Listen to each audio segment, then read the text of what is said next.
Sebenarnya berbengkung ialah satu rawatan selepas berpantang yang biasanya akan dilakukan oleh wanita, tapi dia bukan rawatan yang wajib. Ada setengah orang kata perlu ke saya berbengkung, tapi kalau ikutkan rawatan tradisi Melayu, perbidanan Melayu, berbengkung sangat diperlukan sebab bila kita lepas bersalin, badan kita biasanya akan lebih besar dan perut kita akan jatuh menggelambir.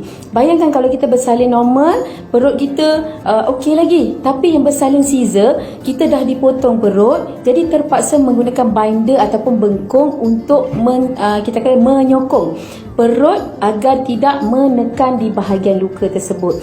Dan kepentingan berbengkung bukan sahaja untuk menyokong, malah biasanya dia akan dapat mampu mengembalikan bentuk badan, kerana dengan adanya bengkung kita dapat mengawal pemakanan kita. Bayangkan masa kita mengandung, kita makan macam-macam benda yang berlemak, berminyak, yang manis. Jadi perut tu semakin besar kita tak ada kawal. Dengan adanya berbengkung, kita akan rasa perut tu di-grip.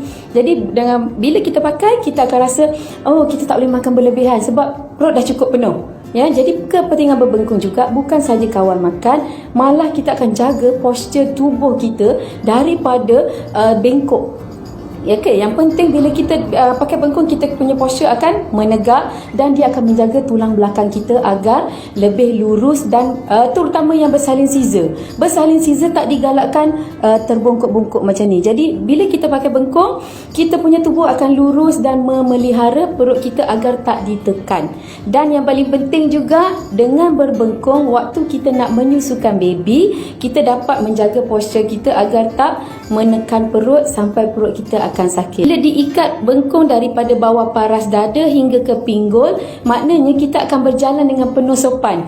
Tak adalah setiap ibu dalam pantang melangkah dengan laju dan ataupun dengan besar. Jadi bila dengan berbengkung, dia secara automatiknya dia akan melangkah sikit dan secara perlahan, dan pinggulnya akan diikat dan dia akan menjadikan tubuh tu makin lama makin mengecil, makin langsing. Kita akan nampak perubahan sebab kita dapat mengawal makan dengan berbengkung. Bayangkan kalau kita berbengkung, perut tu melebar, kita akan mungkin makan sama macam kita mengandung. Jadi ada kelebihan orang dulu-dulu sebenarnya suruh pakai bengkung bukan saja untuk cantik, tapi memelihara kesihatan wanita dalam pantang itu sendiri sebenarnya.